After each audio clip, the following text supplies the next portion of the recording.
Hello dear friends. Movie review in The Exorcist.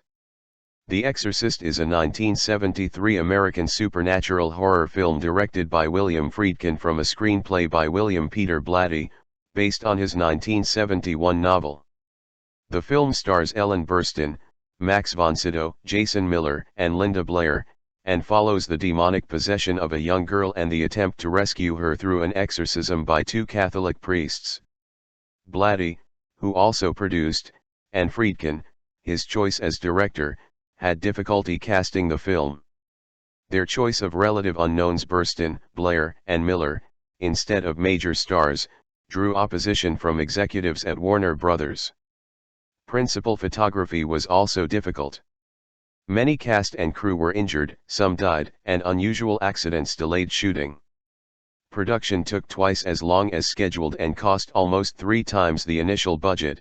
The many mishaps have led to a belief that the film was cursed. The Exorcist was released in 25 theaters in the United States on December 26, 1973. Reviews were mixed, but audiences waited in long lines during cold weather. The sold-out shows were even more profitable for Warner Brothers, who had booked it into those theaters under 4-wall distribution rental agreements, the first time a major studio had done that. Some viewers suffered adverse physical reactions, fainting or vomiting to shocking scenes such as a realistic cerebral angiography. Many children were allowed to see it, leading to charges that the Motion Picture Association of America, MPAA, had accommodated the studio by giving the film an R rating instead of an X rating to ensure the troubled production its commercial success. Several cities attempted to ban it outright or prevent children from attending. At the end of its original theatrical run, the film grossed $193 million, and has a lifetime gross of $441 million with subsequent re-releases. The cultural conversation around the film helped it become the first horror film to be nominated for the Academy Award for Best Picture, as well as 9 others. Blatty won Best Adapted Screenplay, while the sound engineers took Best Sound. It has had several sequels and was the highest-grossing R-rated horror film, unadjusted for inflation, until 2017's It. The Exorcist significantly influenced pop culture. 3-4 and several publications regard it as one of the greatest films ever made. In 2010, the Library of Congress selected the film for preservation in the United States National Film Registry as being culturally, historically, or aesthetically significant. 5. Plot. In northern Iraq, priest Lancaster Marin takes part in an archaeological dig in the ancient ruins of Hatra. During the dig, he finds a stone talisman of a winged being that evokes a concerned look on his face. He then has a vision in which a giant version of the same being appears nearby, silently confronting him. In Georgetown, Washington, D.C., actress Chris MacNeil is starring in a film directed by her friend Burke Dennings. MacNeil, along with her 12-year-old daughter Regan, rents a luxurious house with hired help. Meanwhile, Father Damien Carras, a psychiatrist who counsels Georgetown University priests, visits his ailing mother in New York City. He later confides to a colleague that he is having a crisis of faith. Chris hosts a party with Carras's friend, Father Dyer, who explains Carras's role as counselor and notes his mother's recent death. Regan, seemingly unwell, appears and urinates before Chris comforts her. Regan's bed shakes violently after Chris returns her to it.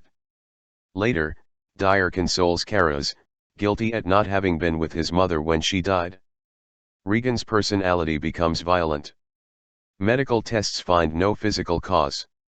During a house call, Regan exhibits abnormal strength. One night, Chris finds the house empty except for a sleeping Regan. Dennings is found dead at the bottom of a set of public stairs that begin beneath Regan's window. Detective William Kinderman questions Carras, confiding that Dennings's head was turned backward.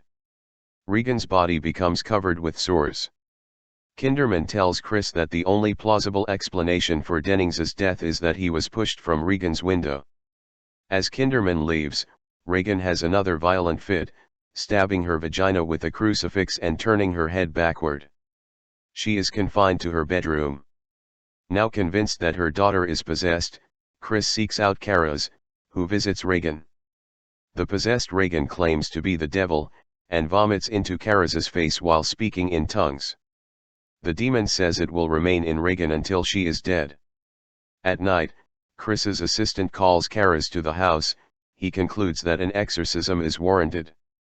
His superior grants permission on the condition that an experienced priest lead the ritual.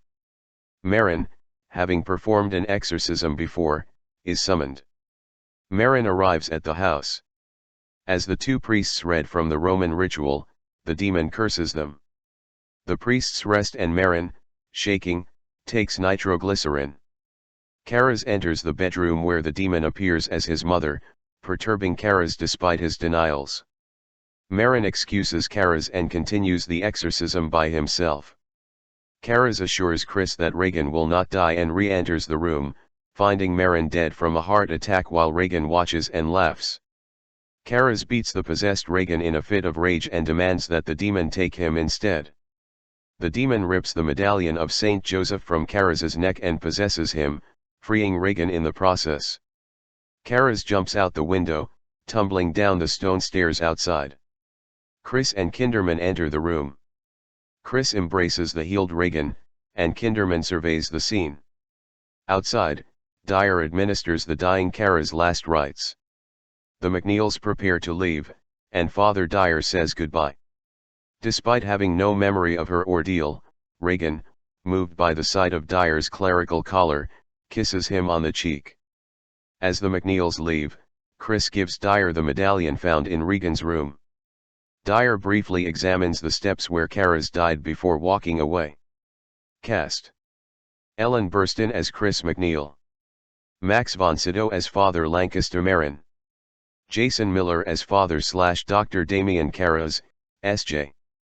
Lee J. Cobb as Lieutenant William F. Kinderman, Kitty Wynn as Sharon Spencer, Jack McDowron as Burke Dennings, Linda Blair as Regan McNeil, Father William O'Malley as Father Joseph Dyer, Barton Heyman as Dr. Samuel Klein, Peter Masterson as Dr. Berenger, Rudolf Schundler as Carl, Gina Petrushka as Willie Engstrom, Robert Simons as Dr. Taney, Arthur Storch as the psychiatrist, Father Thomas Birmingham as Father Tom Conavan, President of Georgetown University, Vasiliki Maliaros as Mrs. Karas, Damien's mother, Titas Vandes as John, Damien's uncle, John Mahone as Language Lab Director, Wallace Rooney as Bishop Michael, Ron Faber as Chuck and the voice of Pazuzu, Donna Mitchell as Mary Jo Perrin, Dick Cullinan as Captain Billy Cutshaw,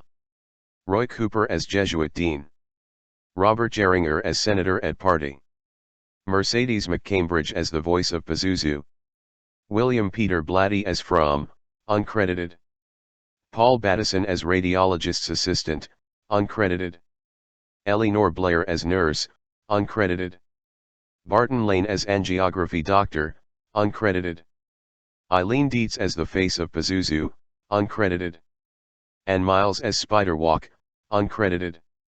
Production. Development. See also, Exorcism of Roland Doe. Aspects of Blatty's novel were inspired by the 1949 exorcism performed by Jesuit priest William S. Bowdern.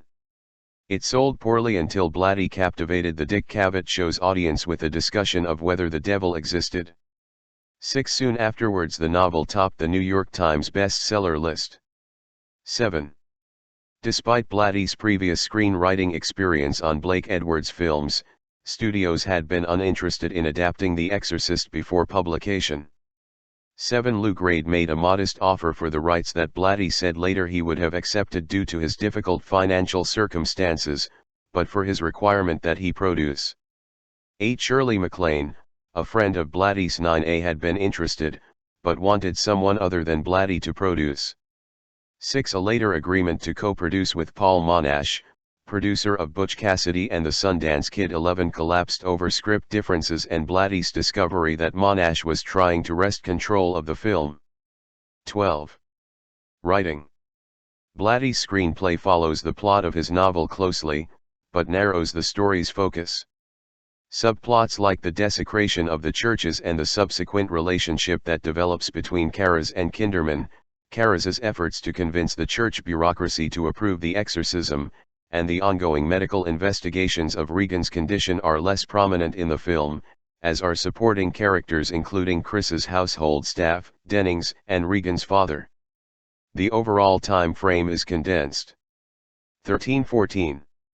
Some scenes, particularly those with sexual content, were toned down for the film adaptation since an actress of approximately Regan's age was expected to be cast.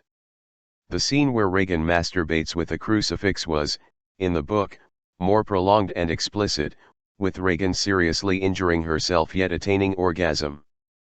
1314. The film also excludes the possessed Regan's constant diarrhea, giving her room a strong, foul odor. 15. Blatty also made the screenplay unambiguous about Regan's condition. In his novel, every symptom and behavior she exhibits that might indicate possession is counterbalanced with a reference to an actual case where the same phenomena were found to have natural, scientific causes. Aside from Karras' initial professional skepticism, that perspective is absent from the film. 1314. Casting. Blair and Burstyn as Regan and Chris MacNeil. The lead roles, particularly Regan, were not easily cast. Although many major stars of the era were considered for them, Blatty and Friedkin ultimately went with lesser-known actors, to the studio's consternation. 16. Chris and Father Karras. Jack Nicholson was considered for Karras, and Paul Newman was interested, before Blatty hired Stacy Keach. 17. Three A-list actresses of the time, Audrey Hepburn, Anne Bancroft, and Jane Fonda, were considered for Chris, but rejected the part. 16. 18. Friedkin also rejected Blatty's friend Shirley MacLaine since she had starred in The Possession of Joel Delaney, a similar film. 16. After meeting Carol Burnett, Friedkin believed she had the range beyond her comic television persona. Blatty agreed, but the studio turned her down. 19. Ellen Burstyn received the part after she told Friedkin she was destined to play Chris, discussing the Catholic upbringing she had later rejected. Studio head Ted Ashley vigorously opposed casting her, but relented after no other alternatives emerged. 1620. Friedkin had first spoken to stage actor and playwright Jason Miller after a performance of his play that championship season, and given him a copy of the novel. Miller had received a Catholic education and studied to be a Jesuit priest for 3 years at Catholic University of America until experiencing a spiritual crisis similar to Karras's. Upon reading the novel, he told Friedkin, "Karras is me." Friedkin responded that Keach had already been signed, but granted his request for a screen test. During the test, Miller and Burstyn performed the scene where Chris informs Karras that she suspects Regan might be possessed. He then filmed Burstyn interviewing Miller about his life and asked him to recite Mass as if for the first time. After viewing the footage the next morning, Friedkin realized that Miller's dark good looks, haunted eyes, quiet intensity, and low, compassionate voice were exactly what the part needed. The studio then bought out Keach's contract. 16. Regan. Directors considered for The Exorcist doubted a young actress could carry the film. 21. Mike Nichols had turned it down for that reason, but would later regret it. 1622. The first actresses considered had been in other successful films and television series. Pamela Fairton was turned down as too familiar. 23. Denise Nickerson, who had played Violet Brigard in Willy Wonka and the Chocolate Factory, said in later interviews her family found the script too dark. 24. Janet Leigh would not let her daughter, Jamie Lee Curtis, audition. 25. Friedkin was considering older actresses. 16. Until Eleanor Blair came in unannounced with her daughter Linda, 26, whose credits were primarily in modeling and a single soap opera role. Friedkin later recalled her as smart but not precocious, cute but not beautiful. A normal, happy 12-year-old girl. 16. He asked if she knew what The Exorcist was about. She told him she had read the book. It's about a little girl who gets possessed by the devil and does a whole bunch of bad things. Friedkin then asked her what she meant. As he pushes a man out of her bedroom window and she hits her mother across the face and she masturbates with a crucifix. Friedkin then asked Linda if she knew what masturbation meant. "It's like jerking off, isn't it?" and she giggled a little bit. "Have you ever done that?" he asked. "Sure, haven't you?" she responded. 16. Blair was cast after tests with Burstyn. 16. After all these difficult scenes she'd tiptoe around and giggle, after every bit, Blatty recalled. Friedkin said there wasn't one other actress I would have considered. 28. He had planned to use Blair's electronically treated voice for Pazuzu's dialogue, but decided that a more androgynous voice was better, and cast experienced voice actress Mercedes McCambridge. 26. McCambridge ate raw eggs, drank whiskey and chain-smoked cigarettes to make Pazuzu's voice sound as intimidating as possible. After filming, the studio did not credit her, until Screen Actors Guild arbitration. 29. McCambridge's name was included in the credits on all but the first 30 prints, but the dispute prevented the release of a soundtrack album with excerpts of dialogue. 30. Warner Brothers reportedly forced Friedkin to use Eileen Dietz, then Blair's senior for 15 years, as Blair's stunt double. 27. She stood in for Blair in the crucifix scene, the fist fight with Father Karras, and others too violent or disturbing for Blair to perform. She recalled that Friedkin gave her no notes and said, "I wasn't playing a little girl, I was playing the demon that possessed a little girl." Dietz appears on camera as the face of Pazuzu. 31. Blair, who recalls Friedkin telling her the film would not succeed if she was not in as many shots as possible, estimates that Dietz is in 17 seconds of the film. Dietz, angry that her contribution to the film had been minimized, claimed in the media to have performed all the possession scenes. The studio ultimately measured her screen presence at 28.25 seconds, but denied that her contribution was dramatically significant. 30. Supporting roles. The image of Pierre Teilhard de Chardin that inspired Friedkin to cast von Sydow. Miller and von Sydow as Karras and Marin. Warner Brothers wanted Marlon Brando for the role of Lancaster Marin 32 but Friedkin refused. 17. A Philippe Halsman photograph of Pierre Teilhard de Chardin, one of Blatty's inspirations for Father Marin, inspired Friedkin to cast Max von Sydow instead of Paul Scofield, whom Blatty had wanted. 19. The film's supporting roles were cast more quickly. At a play, Blatty and Friedkin ran into Lee J. Cobb, who was cast as L.T. Kinderman. 16. Two priests were cast. Father William O'Malley, who had become acquainted with Blatty through his criticism of the novel, was cast as Father Dyer, whom he had considered cliched in the novel. 16. The Rev. Thomas Birmingham, a Georgetown professor who had assigned Blatty research on demonic possession as a student, took the role of the university president. 33.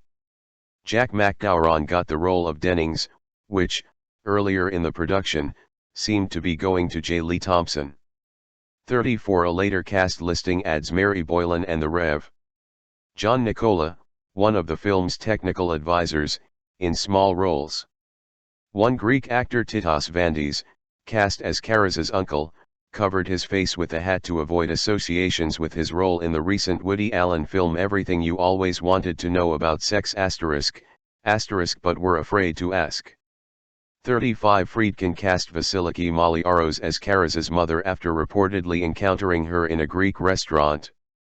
36. Direction. In addition to Nichols, many directors were considered, including Arthur Penn, Stanley Kubrick 37 John Boorman D and Peter Bogdanovich. 39 The studio finally hired Mark Rydell but Blatty insisted on Friedkin, with whom he was acquainted, as he had been impressed by his film The French Connection. 41 Blatty saw Friedkin, an acquaintance, as a director who can bring the look of documentary realism to this incredible story, and is never going to lie to me. The studio demurred, until Connection was released to commercial success and a Best Picture Academy Award. 1941. During his press tour for Connection, Friedkin began reading a copy of the novel Blatty sent him. After the first 20 pages he cancelled his dinner plans and finished the book, finding the story so gripping that he did not consider any problems adapting it to film. 19 Friedkin felt that the film should unfold slowly, with audiences seeing everything that happened to Reagan and the unsuccessful attempts at treating her condition. 42 An early clash during production led to Warner Brothers telling Blatty he could not take any action against Friedkin. Afterwards, Blatty informed the studio he could no longer have any responsibility for controlling the budget. While he and Friedkin reconciled, production costs soon exceeded the initial $4.2 million, $23.2 million in 2023. 43, budget. 44. Friedkin manipulated the actors to get genuine reactions. Unsatisfied with O'Malley's performance as dire ministers to the dying Caras at the end of the film, he slapped him hard across the face to generate a deeply solemn yet literally shaken reaction for the scene, offending many Catholic crew members. 44 He also fired blank 17 without warning to elicit shock from Miller for a take. 6 Dietz recalls him also doing this during the scene where Reagan assaults the doctors at the house. 31 Friedkin also told Miller that the vomit, porridge colored to resemble pea soup and pumped through a hidden tube, would hit him in the chest during the projectile vomiting scene, and rehearsed it that way.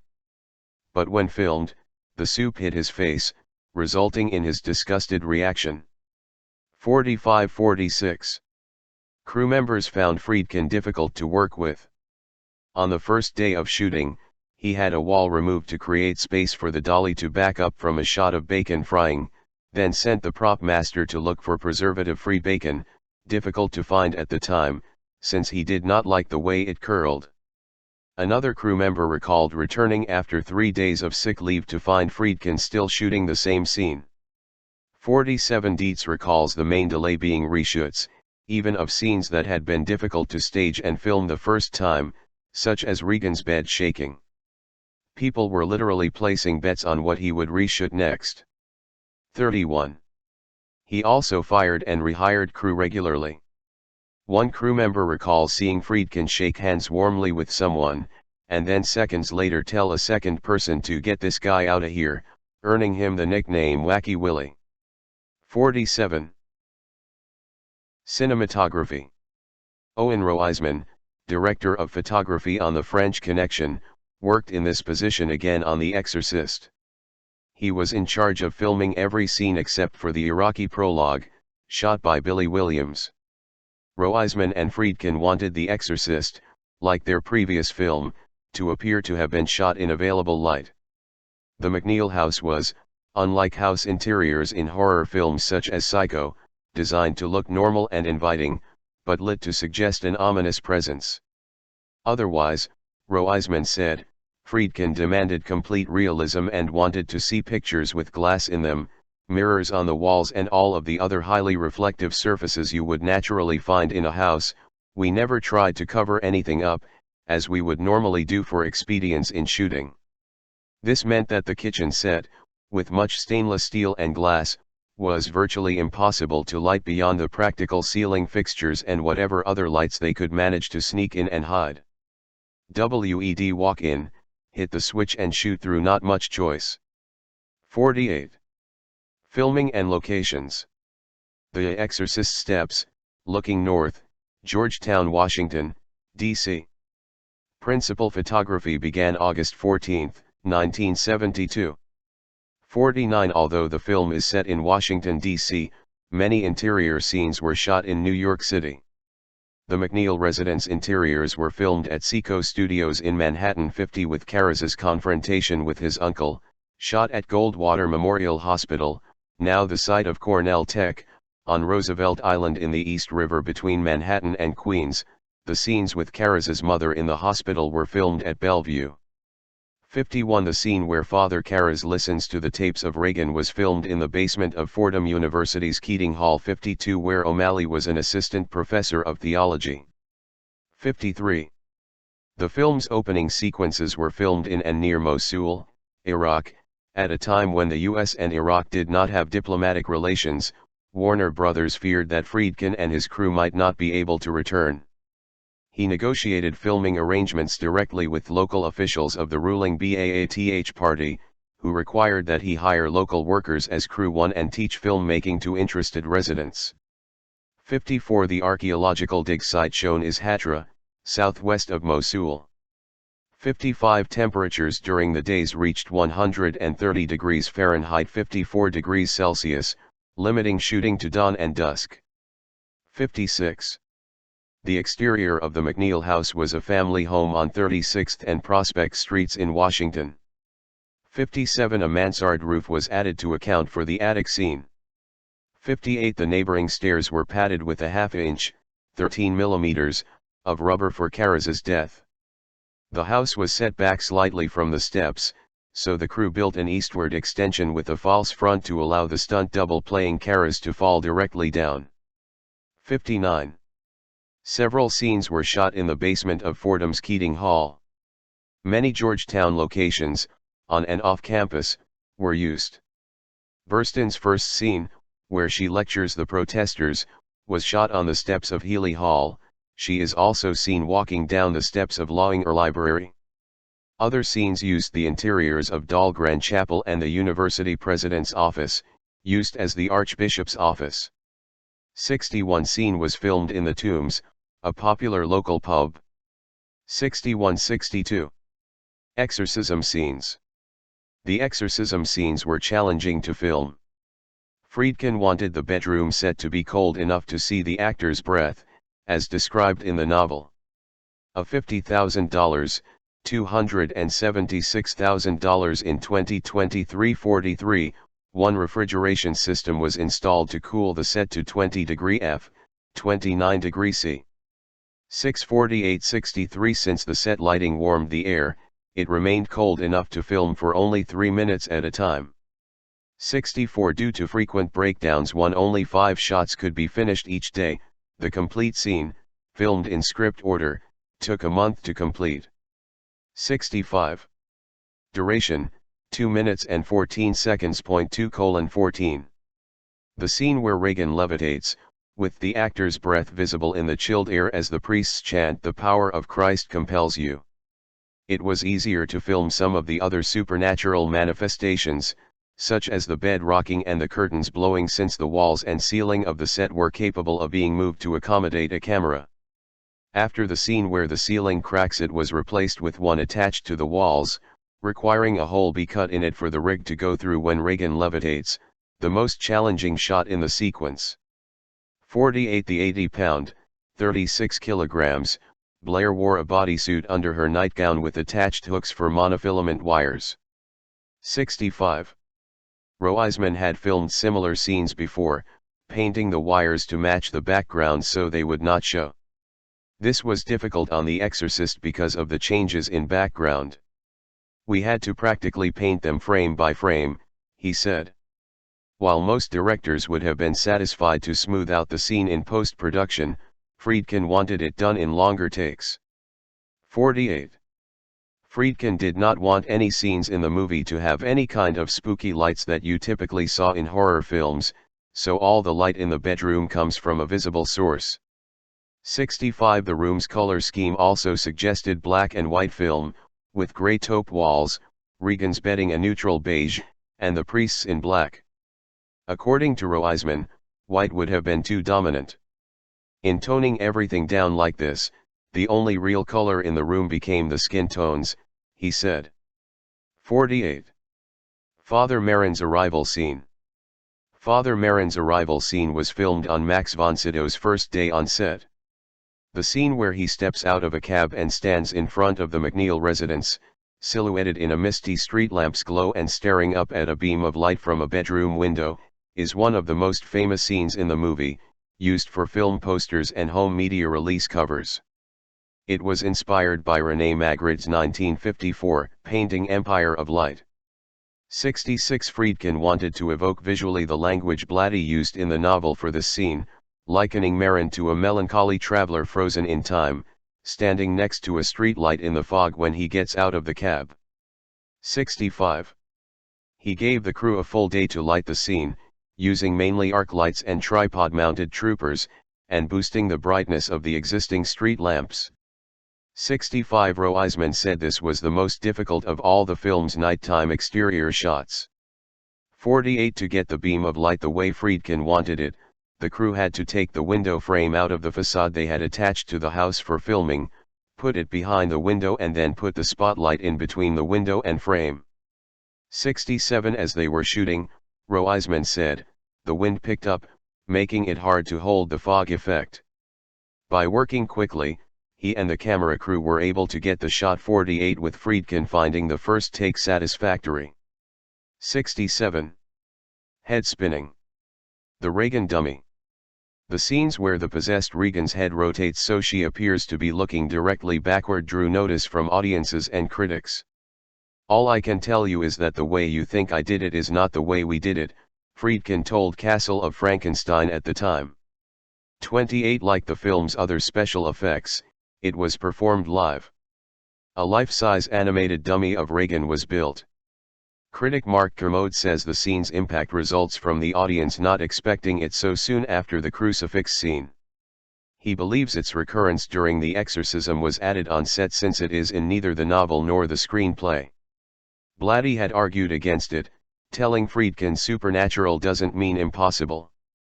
Friedkin inserted a shot of Kara's, suggesting the scene might just be a hallucination. When audiences reacted strongly, Blatty said Friedkin proved me an idiot once again. 68. Special effects supervisor Marcel Vercoutere built the latex dummy with help from makeup artist Dick Smith. They tested its realism by putting it in the front seat of a taxicab and, when enough people were looking, turning the head. 69. It was so realistic that Blair felt uncomfortable in its presence. 27. They had given the dummy's face the capability to move and appear to speak, adding a condom so its throat would bulge. A tube was added for simulated breathing, which produced the requisite clouds of vapor. 48. Crucifix scene. Duration, 50 seconds. 0:50. Scene where possessed Regan masturbates with a crucifix, her head rotates, and Burstyn suffers her broken tailbone. While filming the scene where the possessed Regan masturbates with a crucifix, Dietz and Friedkin had this long discussion about the right way to jerk off, and I showed him why a woman has to churn her wrist more than a man does. 31. At the time Friedkin said that the scene's power over audiences came from its unusual combination of sex and religion. To many viewers it lasted much longer than its 50 seconds. He had filmed much more, but ultimately decided that it was about how much I could take. 28. The scene's power, Kermode writes, comes from Friedkin's head-on approach, centering it on a brightly lit screen, punctuating the thrusts with a stabbing sound. Blatty pleaded with Friedkin to stop destroying the film. Friedkin responded that the scene would be one of the film's biggest draws. When it turned out that it was, Blatty found it terribly depressing. 70. Angiography scene. The angiography scene. The angiography scene, in which a needle spurts blood from Regan's neck 71 caused audiences the most discomfort, according to Blatty, who himself never watched it. 41. Friedkin, too, has found its depiction of medical science impinging upon the innocence of this little girl disturbs audiences the most, more than any of the film's possession scenes. 42. It has been criticized as unappetizing, 72 the film's most needless scene, 73 and revolting. 74. British comedian Graham Garden, who has a medical degree 75 agreed the scene was genuinely disturbing. In his review for The New Scientist, he called it irresponsible. 76. Critic John Kenneth Muir wrote in Horror Films of the 1970s that the scene draws its power by merely recording what occurs and not adding anything. It looks, sounds, and feels totally real. For a time, it is medicine that possesses Regan, not the devil. 77. In a 2021 article in History of the Human Sciences, Amy C. Chambers of Manchester Metropolitan University makes a similar observation. 78. Finnish media professor Frans Ilkka-Maira notes how the scientific suggests the spiritual here as the violent movements and noises of arteriographic machinery reach diabolical dimensions. 79. Kermode likens it to torture, horribly sexual in its execution. 80. Medical professionals have described the scene, not in the novel but added to the film to reflect changes in technology 80 as a realistic depiction of the procedure. It is also of historical interest, as radiologists were increasingly using a more distant artery instead of the carotid for the puncture. 81-82 It has also been described as the most realistic depiction of a medical procedure in a popular film. 83 In his 2012 commentary on the DVD release of the 2000 cut, Friedkin claimed that the scene was used in radiological training film for years afterward. 71. Spider walk scene. Stunt woman and Miles performed the spider walk scene after 2 weeks of practice. 84 Special effects supervisor Marcel Vercoutere had designed a special harness, but Miles did not need it due to her college gymnastic experience. 85 Over Blatty's objection, Friedkin cut the scene just prior to the premiere, believing it came too early in the film. Whether the scene had been shot at all was debated by fans for years afterwards. Friedkin denied having done so until Kermode found the footage in the Warner Brothers archives in the mid-1990s while researching his book on the film. It was restored in the 2000 director's cut. 85 Albeit with a muddy, grainy look that one critic said made the scene seem superfluous. 86 Using an added shot showing Regan with blood flowing from her mouth. 87. Miles was not credited. Websites devoted to the film in the early 21st century gave credit to Sylvia Hager after the 2000 re-release. This confusion may have arisen from Vercoutere's website, where he credited her and described the harness he had designed. He said the scene was cut because the harness could not be erased in post-production. According to Miles, Hager, her lighting double 84 could not do the scene even with the harness, which Vercoutere had hoped to market afterwards. Since Miles was able to do the spider walk without it, she believes he left her out of his account for commercial reasons. 85G The misidentification, Miles said in 2018, cost her jobs afterwards since some producers believed she was falsely taking credit for Hager's work. Since then, with the intercession of SAG, she has been properly credited. 84. Special effects. Smith, the makeup artist, created some key special effects, particularly to make Von Sydow look 30 years older in facial close-ups. 28 Many viewers did not realize he was made up at all. Critic Pauline Kael, in her generally unfavorable The New Yorker review, called it one of the most convincing aging jobs I've ever seen. 88 It took 4 hours to apply the makeup every morning. Friedkin speculated that if there was a regular Academy Award for makeup, Smith would have received it. 28. For the look of the possessed Regan, Friedkin and Smith drew inspiration from the crucifix scene. If she had injured herself masturbating with it, they reasoned, it was likely that under Pazuzu's control she might also have deliberately scourged her face. So we decided to have the makeup grow out of self-inflicted wounds to the face that become gangrenous so that there was an organic reason for the change in her facial features, which might certainly be demonic possession, or self-immolation, Friedkin later explained. 42 Blair wore green contact lenses meant to give her eyes a bestial appearance. 65 A latex stomach was built for the scene where the words "Help me" appear on the possessed Regan's body. The letters were scratched in, and then heated to make them disappear. This was reversed in post-production so the letters seemed to appear. 28. Production difficulties and purported curse. Due to production problems and accidents on set, The Exorcist, originally scheduled for 85 days of principal photography 89 took over 200 days to wrap.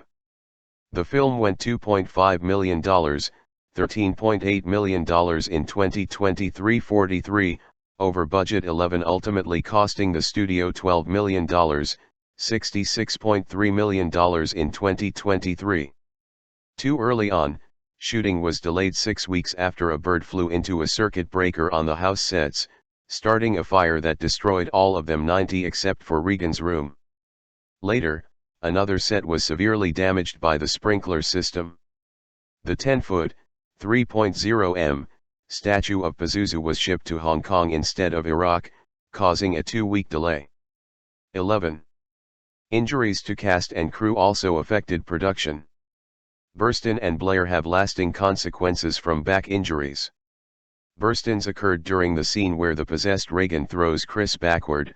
The take used in the film left her unable to film for 2 weeks and on crutches for the rest of the shoot. 91 With a fractured coccyx. It has caused her chronic problems due to inadequate early treatment. 94 Blair fractured her lower spine after being too loosely strapped to the rocking bed, a take also used in the finished film. 95 She developed scoliosis. 96 With long-term health effects. 27 As well as a lifelong aversion to cold from all her time in the refrigerated bedroom set wearing only a nightgown and long underwear. A carpenter cut his thumb off and a lighting technician lost a toe in different accidents. 11.6 Other people connected with the film, or their family members, died. McDowran a week after completing his scenes as Dennings. 11 Molly Arrows, Mrs. Carras, also died, like her character, before the film was finished. 90 deaths among the crew or those close to them included the night watchman, the operator of the refrigeration system for Regan's room and an assistant cameraman's newborn. 11.6 Blair's grandfather died during the first week of production, and von Sydow had to return to Sweden after his first day shooting when his brother died, further delaying shooting. One of Miller's sons nearly died when a motorcycle struck him. 11.6 Several years after the film's release, Paul Battison, the technician in the Angiography scene, was convicted of murdering journalist Addison Verrill. 83 In 2015, Hatra, the World Heritage Site where the prologue was shot, was damaged by ISIL militants. 97. Friedkin believed there might have been some supernatural interference. "I'm not a convert to the occult," he told the horror film magazine, Castle of Frankenstein, "but after all I've seen on this film, I definitely believe in demonic possession. We were plagued by strange and sinister things from the beginning." 11. Vercordera said he felt I was playing around with something I shouldn't be playing around with. To mollify the crew, Friedkin asked Father Birmingham, the film's technical advisor, to perform an exorcism on the set. Birmingham instead blessed the cast and crew, believing that an actual exorcism would only make the cast more anxious. 6. British film historian Sarah Crowther believes stories of the curse were disseminated by the studio, likening it to horror producer William Castle's elaborate marketing gimmicks. 90 She believes most of the aspects of the curse are really just the result of Friedkin's driving, relentless production. 90 Blatty agreed, telling Kermode that Friedkin had started the curse story with an interview during production in which he blamed devils for the film's many delays. "If you shoot something for a year," Blatty said, "people are going to get hurt, people are going to die." 98. Blair told Kermode that stories of the supposed curse circulated because viewers chose to see a scary film, and maybe they wanted to believe all those rumors because it helped the whole process, she said. 30 In 2000, Blatty joked that there is no Exorcist curse. "I am the Exorcist curse." When asked if the death of Blair's pet mouse was related to it. 41. Post-production. Editing. During principal photography, the editor then hired had no prior movie experience and was not allowed to cut the raw footage. 99 Friedkin hired 3 editors: Jordan Leondopoulos, credited as supervising editor, Norman Gay, and Evan Lotman. A fourth, Bud Smith, recalls Friedkin asking him to work on The Exorcist after shooting Wrapped, telling Smith he would be the lead. Smith asked Friedkin to let him edit one large rack of footage from the Iraq sequence and worked through a weekend to recut it to a rhythm based on the sound of a blacksmith hammering an anvil near Marin. 100 He also created the flash face trailer for the film, with a montage of faces making a strobe-like effect, under tense string music, ending after almost 90 seconds with the title. In 2018, Friedkin said that Warner Brothers feared it would scare audiences too much. He considers it the film's best trailer. 101 I. Smith and the other 3 shared the film's Academy Award nomination for editing. 99. Friedkin felt the 140-minute long cut was perfect, but the studio insisted he trim it to 2 hours to allow for more daily screenings. Blatty was willing to fight for the whole film as it was, but over his objections Friedkin cut roughly 10 to 12 minutes. Some of the excluded scenes were Blatty's favorites, including the original ending, with Dyer and Kinderman connecting and agreeing to go to the movies in the future, and a scene where Karas and Marin take a break from the exorcism and discuss the demon's motivation for possessing Regan. These scenes had been in the novel, and he believed that in the movie they made it clearer at the end that good had triumphed. 104. Sound effects. Ron Nagel, Doc Siegel, Gonzalo Guevara, and Bob Fine created the sound effects. 105 mixing bees, dogs, hamsters, and pigs into the demon's voice. 106 The sound of Regan's head rotating was made by twisting a leather wallet. 106 107 Friedkin was personally involved in the 4-month sound process, the last aspect of the film completed, finished just before release. Jim Nelson, whom Friedkin had hired to supervise the mixing, recalls the director being particularly demanding, treating his then-girlfriend, who was among those assisting in the process, like a dog. 108. Alleged subliminal imagery. Wilson Brian Key devoted a chapter to the film in his book Media Sexploitation, alleging repeated use of subliminal and semi-subliminal imagery and sound effects. In addition to the Pazuzu face, he claimed that the safety padding on the bedposts was shaped to cast phallic shadows on the wall and that a skull face is superimposed into one of Father Marin's breath clouds. 109. A 1991 Video Watchdog article examined the claim, with stills of several uses of subliminal flashing. I saw subliminal cuts in a number of films before I ever put them in The Exorcist, Friedkin told the authors, and I thought it was a very effective storytelling device. The subliminal editing in The Exorcist was done for dramatic effect to create, achieve, and sustain a kind of dreamlike state. 110. In a 1999 interview, Blatty said, "Here are no subliminal images. If you can see it, it's not subliminal." 111. Title sequence. The title sequence was the first major project for film title designer Dan Perry, whom Friedkin sought out after seeing his work on Electra Glide in Blue. His plan for the titles evolved as the film progressed. For the words themselves, Perry chose to keep the Weiss initials typeface used on the cover of Blatty's novel. The filmmakers wanted them in red, but it was hard to choose an exact shade since red tends to spill on a black background. 54. Perry's input into the film's opening extended beyond the credits. Friedkin told him he wanted the film to begin with a sunrise, which he had not filmed while there. The closest shot he had was one at midday, of the sun in an orange sky, with rising heat visible. Perry suggested an implied sunrise, fading in on the sun and going from black and white to color over 30 seconds, giving the film a sense of beginning it had lacked, he said. 54L. Music. Mike Oldfield's Tubular Bells became very popular after its use in the film. 114 115 Friedkin recalled in 2015 that he had wanted something like Brahms' Lullaby with a kind of childhood feel. He had gone to see studio head John Calley, who directed him to the company's nearby music library. There he found Oldfield's record and persuaded the company to buy the rights. 42. Lalo Schifrin said that after he had written 6 minutes of music for the flash face and a working score, trailer executives told Friedkin they wanted softer music, but Friedkin never told him. Friedkin rejected the score. In 2005, Schifrin said this was in retaliation for an earlier incident between the two. 116 Schifrin denies claims he used his original Exorcist music several years later for the Amityville Horror. 117 Friedkin threw away the tapes of Schifrin's score in the studio parking lot.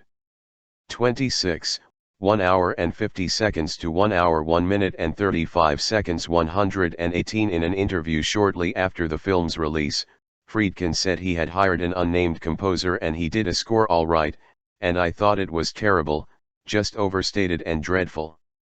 he decided instead to use the music he had given the composer as inspiration. 28 Bernard Herrmann turned down the job after viewing a rough cut. 119 In 1975, Herrmann said that Friedkin objected to his intention to use an organ and insisted on sharing composing credit. 120 Friedkin ultimately used modern classical compositions, including portions of the 1972 Cello Concerto No. 1 and Polymorphia, among other pieces by Polish composer Krzysztof Penderecki, 5 pieces for orchestra by Austrian composer Anton Webern, and original music by Jacknish, all heard only during scene transitions. 122 There are only 17 minutes of music in the 2-hour film. What I wanted, Friedkin said, what I think we have in the film, is understated music. The music is just a presence like a cold hand on the back of your neck, rather than assertive. 28 An aspect praised by Judith Christ. 72 The Greek song on the radio as Father Karras leaves his mother's house is Paramitheki Mou, My Tale, sung by Giannis Kalitsis. Part of Hans Werner Henze's 1966 composition Fantasia for strings is played over the closing credits. 123 124 In 1998, a restored and remastered soundtrack was released, without tubular bells, with 3 pieces from Skafrin's rejected score, music from the unused trailer, an 11-minute suite from the unused score, and rock ballad, unused theme. 125 That same year, the Japanese version of the original soundtrack LP omitted the Skafrin pieces but restored the main theme, and the Night of the Electric Insects movement from George Crumb's string quartet Black Angels. 126 The 2000 cut features new music by Steve Bodeker. 127 as well as brief source music by Leigh Baxter. 128 Waxwork Records released the remastered score in 2017. They included Friedkin's liner notes with art by Justin Erickson of Phantom City Creative. 129 Releases. Theatrical. Warner Brothers scheduled The Exorcist for release on December 26, 1973. It had been scheduled for an earlier release, but was postponed due to post-production delays. 130 Friedkin was angry about this, believing that it hurt the film commercially. He had wanted a release before or on the holiday. It has been speculated that the studio wanted to avoid any controversy that might have come from releasing a film about demonic possession before a major religious holiday. Crowther, conversely, believes the studio chose Christmas to stoke controversy around the film. 90 Friedkin supposedly had seen what Paramount had done to make The Godfather a runaway success after its own troubled production. He had wanted the studio to choose a more favorable release date, such as March, like Godfather. 131. The post-holiday release served to help The Exorcist sell tickets, as most moviegoers had time off. It was the highest-grossing Christmas week release after 1997's Titanic, and is still in second place. 131 The Exorcist's first run lasted 105 weeks, or just over 2 years. 132 In 1979, the film was re-released in 70mm, with its original 1.75:1 aspect ratio. 133 expanded to 2.20:1. 134 A longer cut, subtitled The Version You've Never Seen, 135, later relabeled Extended Director's Cut, was released theatrically in 2136 with additions and changes. 137. Home media. A 25th anniversary special edition box set was released in 1998 on VHS and DVD. 138-139 with the original ending as a special feature. 41 Blatty was pleased that the scene was restored, saying it was the way it ought to be seen. 41. The Version You've Never Seen was released on VHS and DVD in 2000. 140 It was re-released on DVD and Blu-ray with slight alterations as the Extended Director's Cut in 2010. 141 The Blu-ray featured a restored version of both cuts. 142. A 40th anniversary Blu-ray was released in 2013, with both cuts, many previously released bonus features and 2 featurettes about Blatty. 143. The Exorcist, the complete anthology, a box set, was released on DVD in 2006, and on Blu-ray in 2014. It includes both cuts, the sequels Exorcist 2, The Heretic and The Exorcist 3, and the prequels Exorcist, The Beginning and Dominion, prequel to The Exorcist.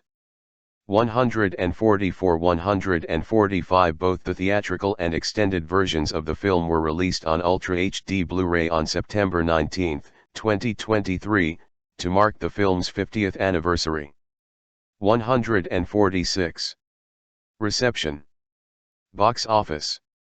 Warner Brothers initially had low expectations for The Exorcist, since it was a horror film without major stars that had gone well over budget. The film was not previewed for critics and initially booked for 30 screens in 24 theaters, mostly in large cities and metropolitan areas. 147. The film grossed $1.9 million, $9.95 million in 2023. 148. In its first week, setting records for each theater it was booked in 147 with an average of $70,000, equivalent to $367,000 in 2023.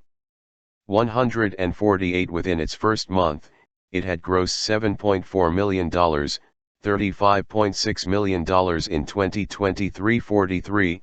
Nationwide, studio executives expected it to surpass My Fair Lady as the studio's most financially successful film.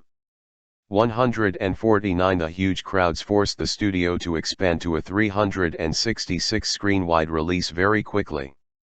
150. At the time, that releasing strategy had rarely been used for anything but exploitation films. 151. Many theaters in large cities were not located near downtowns, where Warner Brothers had booked the Dirty Harry sequel Magnum Force before planning the release of The Exorcist. 131. By February, The Exorcist accounted for 15% of the distributor's grosses in key markets. 152. None of the theaters booked for the initial release were in black neighborhoods such as South Central Los Angeles, since the studio did not expect that audience to be interested in the film, which had no black characters. After the theater in predominantly white Westwood showing the film was overwhelmed with moviegoers from South Central, it was booked into theaters there. 153. And black enthusiasm for The Exorcist has been credited with ending mainstream studio support for blaxploitation movies, since Hollywood realized that black audiences did not show any preference for them. 155. 156. The New York Times reported that the audience lined up to see the film was between 1/4 and 1/3 black at a theater on the mostly white Upper East Side of Manhattan showing the film. One black patron said, when asked why that might be, that they relate to voodoo and witchcraft and that kind of devil stuff. Many still believe in black magic, especially those from Haiti and the Deep South. 157. The Exorcist earned $66.3 million, $319 million in 2023. 148, in distributors' rentals during its theatrical release in 1974 in the United States and Canada, becoming the second most popular film of that year, behind The Sting's $68.5 million, 158, and Warner Brothers' highest-grossing film of all time 159, although it eventually became the highest-grossing 1973 release. 160. Warner Brothers retained more of that money than usual since it released the film under four-wall distribution, the first time a major studio had done that. Under that arrangement, the studio rents the theater from the owner in the initial run and keeps all the ticket revenue. Warner Brothers also did some things that had made The Godfather successful for Paramount, such as making theaters commit to showing the film for at least 24 weeks. 150. Overseas, the film earned rentals of $46,161,000 for a worldwide total of $112.3 million, $588 million in 2023. 43. It became the highest-grossing film in Japan with rentals of over $8.2 million in its first 11 weeks. 162 After several reissues, the film has grossed $232.6 million in the United States and Canada. 132, which adjusted for inflation makes it the 9th highest grossing film of all time in the US and Canada and the top grossing R-rated film of all time. 163 As of 2023, it has grossed $441 million worldwide. 132, $9.43 billion in 2023. 43Q. Initial critical response. Upon release, the film received mixed critical reviews. Stanley Kaufman, in The New Republic, wrote, "This is the scariest film I've seen in years, the only scary film I've seen in years." 164 165 Arthur D. Murphy of Variety noted that it was an expert telling of a supernatural horror story. 166 In the horror film magazine Castle of Frankenstein, Joe Dante, later director of Piranha and The Howling, called it an amazing film, and one destined to become at the very least a horror classic. There has never been anything like this on the screen before. 167 Roger Ebert of the Chicago Sun-Times gave the film 4 stars, praising the actors, particularly Burstyn, and the special effects, but concluded, "I am not sure exactly what reasons people will have for seeing this movie. Surely enjoyment won't be one. Are people so numb they need movies of this intensity in order to feel anything at all?" 169. In the middle of the range was Judith Crist. Her New York review called the film half successful. She praised Friedkin's direction, its to-the-point performances and the special effects and makeup. But she felt that Blatty had left out what made readers connect with characters in the novel. He was also perhaps limited since the film could not leave things to the imagination as his book had. 72 Cale called the film shallowness that asks to be taken seriously, saying its main problem was being too faithful to the novel as Blatty had intended it. 88 Vincent Canby, writing in the New York Times, dismissed The Exorcist as a chunk of elegant occultist claptrap, a practically impossible film to sit through. Establishing a new low for grotesque special effects. 170. Andrew Saris of The Village Voice complained that Friedkin's biggest weakness is his inability to provide enough visual information about his characters.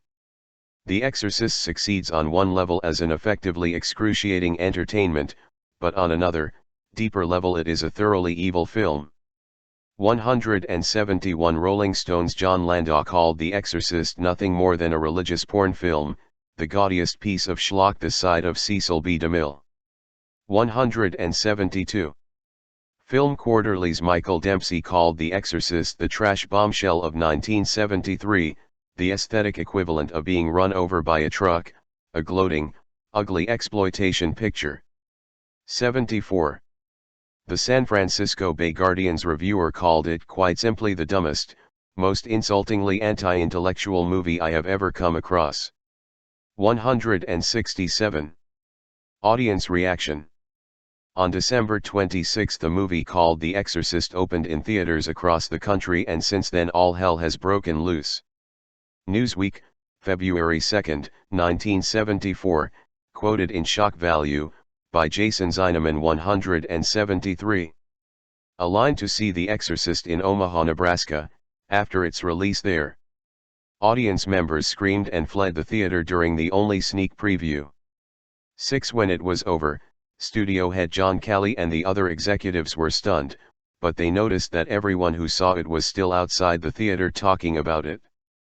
26, 1 hour 10 minutes and 40 seconds to 1 hour and 11 minutes. They believed the film was brilliant, but did not know how to market it, and decided on the limited early release after Christmas. 108 Burstyn recalled watching a television news report showing moviegoers in Montreal lining up during the dead of winter at 4 a.m. in frigid weather the morning the film opened. 174 Despite its mixed reviews and the controversies over its content and viewer reaction, The Exorcist was a runaway hit.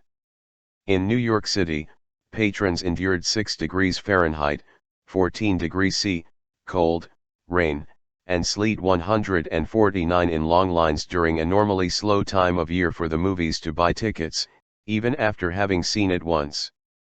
Crowds outside theaters sometimes rioted. 173s The New York Times asked some of those in line what drew them there. Those who had read the novel accounted for about a third. They wanted to see if the film could realistically depict some of the scenes in the book. Another wanted to be part of the madness. A repeat viewer told the newspaper that the film was better than Psycho, making him feel contaminated. Many had never waited in line that long for a movie before, or not in a long time. 157. Reports of strong audience reactions were widespread. Many viewers fainted. 133 A woman in New York was said to have miscarried during a showing. 157 One man was carried out on a stretcher after 20 minutes. 119 Nausea was frequent. A Cinefantastique reviewer recalled how the vomit in the bathroom blocked access to the sinks.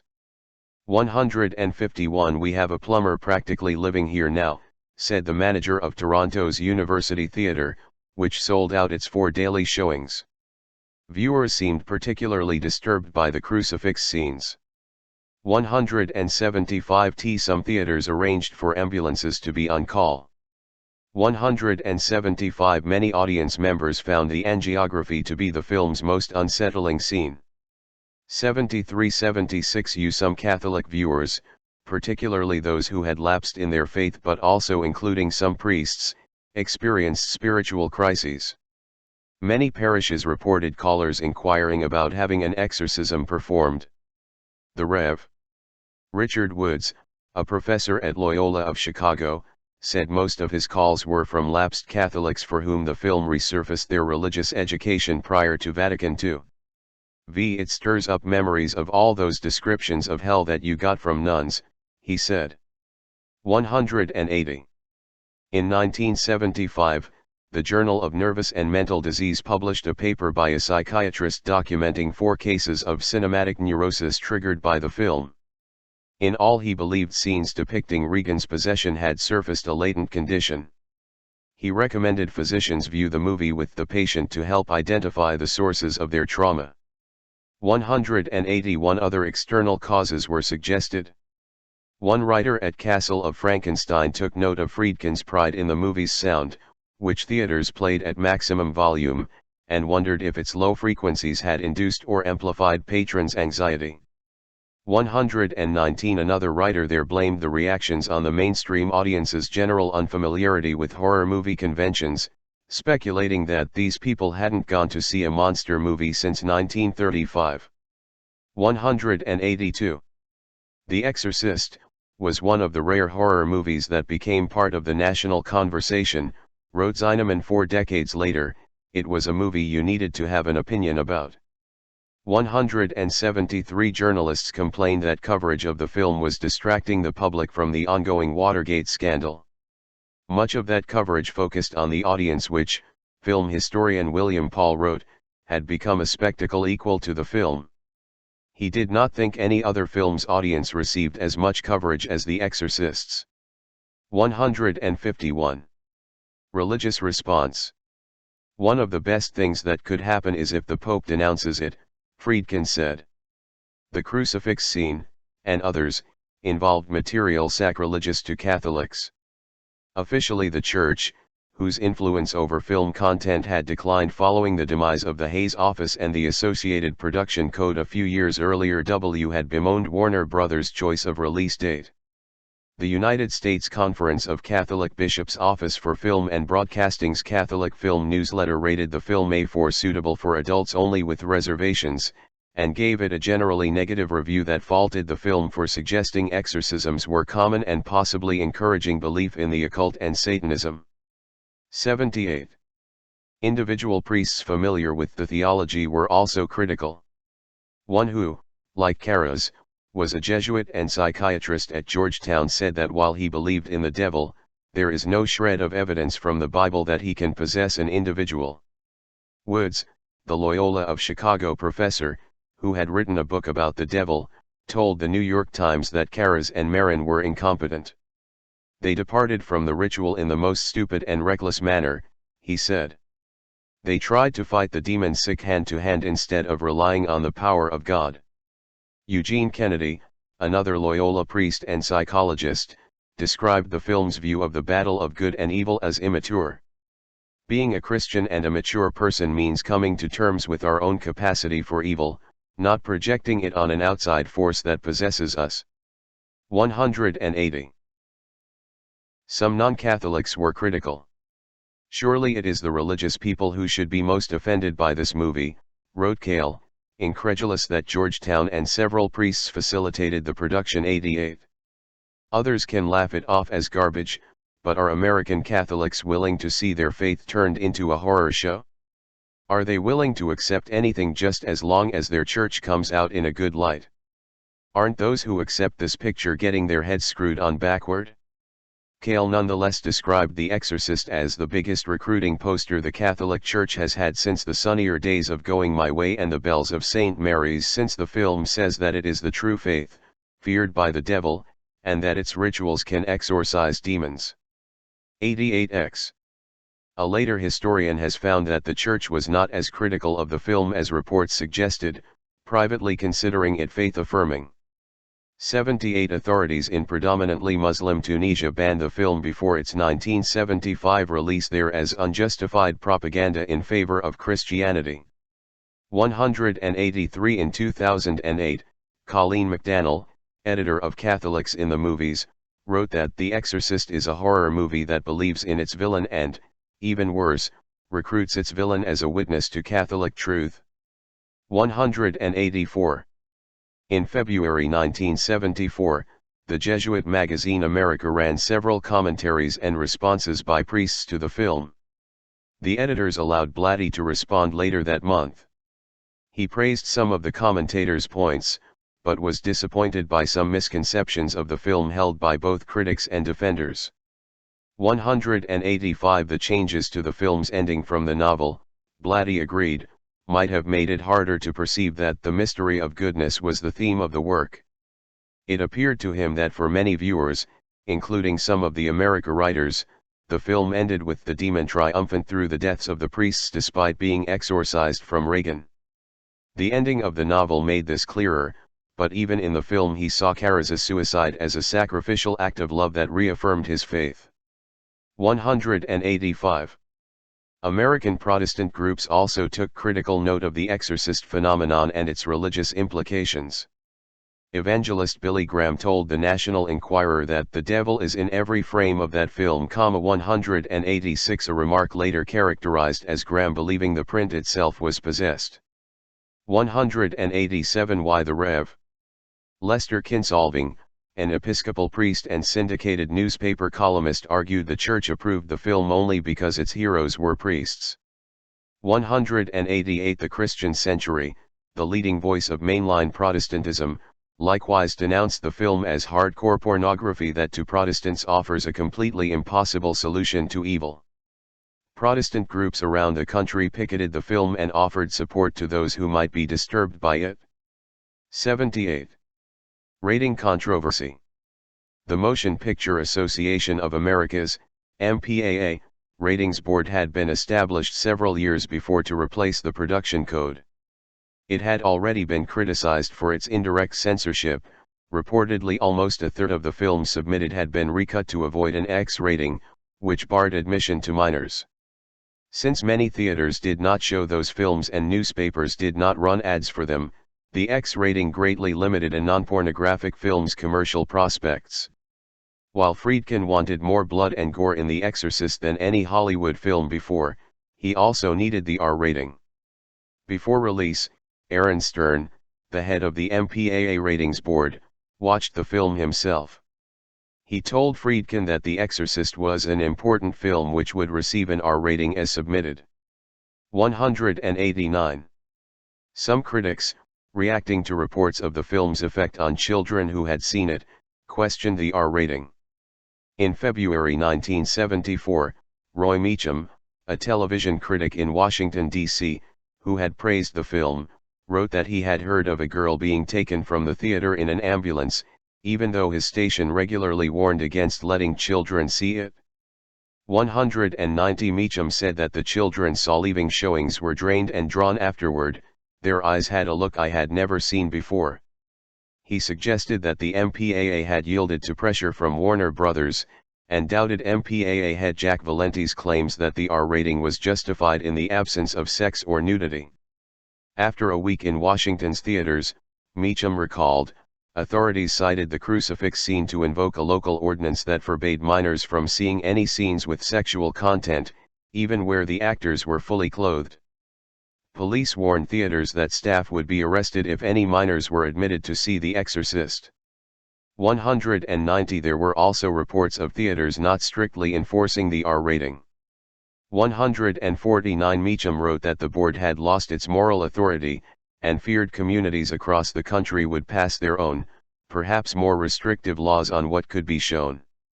190 Cale echoed his insinuations that the board had yielded to studio pressure due to the film's cost. 189-88 Ebert, who had favorably reviewed the film, found the special effects unusually graphic, making it stupefying that it had been rated R. 169 Stern's successor as ratings board chair, Richard Hefner, said of The Exorcist, "How could anything be worse than this? And it got an R." 191. The Senger Theater in Hattiesburg, Mississippi, pictured in 2011, was raided by police after its first showing of The Exorcist in 1974. Boston and Hattiesburg, Mississippi, attempted to prevent showings. A court in the former city blocked the ban, saying the film did not meet the U.S. Supreme Court's standard of obscenity. 192 Authorities there still told theaters not to admit minors. 193 In Mississippi, police arrested the projectionist and manager after the film's first showing. 194 A jury convicted the theater of obscenity and fined it $100. 195 The Mississippi Supreme Court overturned the conviction in 1976, holding the state's obscenity statute too vague to be enforceable under the 1972 Miller v. California decision. 196. Viewing restrictions in United Kingdom. Upon its United Kingdom release in March 1974, The Exorcist 197 drew protests around Britain from the Nationwide Festival of Light, NFL, a Christian public action group. Local clergy and concerned citizens handed out leaflets offering spiritual support afterwards to those queuing for the film. 198 A letter-writing campaign to local councils by the NFL led many of them to screen The Exorcist before permitting showings. 199 It was thus banned in some areas, such as Dynefer, now Carmarthenshire, and Ceredigion in Wales. 201. In 1981, The Exorcist was released on home video in the UK. 202 After the passage of the Video Recordings Act 1984, it was submitted to the British Board of Film Classification for a home video certificate. A majority voted to grant it, but director James Furman vetoed them. He believed that, even with the proposed 18 certificate, the film's notoriety would lead underage viewers to seek it out. As a result, all UK video copies of The Exorcist were withdrawn in 1988. 202 Following a successful theatrical re-release in 1998, the film was submitted for home video release again in 1999. 203 It was passed uncut with an 18 certificate, signifying a relaxation of the censorship rules for home video in the UK. In 2001, Channel 4 showed The Exorcist on UK broadcast television for the first time. 204. After release, The Exorcist's box office record stood for years. It was the top-grossing R-rated horror film for almost half a century. 205 In 1999, The Sixth Sense beat the film as the highest-grossing supernatural horror film until it took that honor in 2017. 206 On both charts, The Exorcist, along with The Blair Witch Project, are the only 20th century releases in the top 10. 205 206. Since its release, The Exorcist's critical reputation has grown.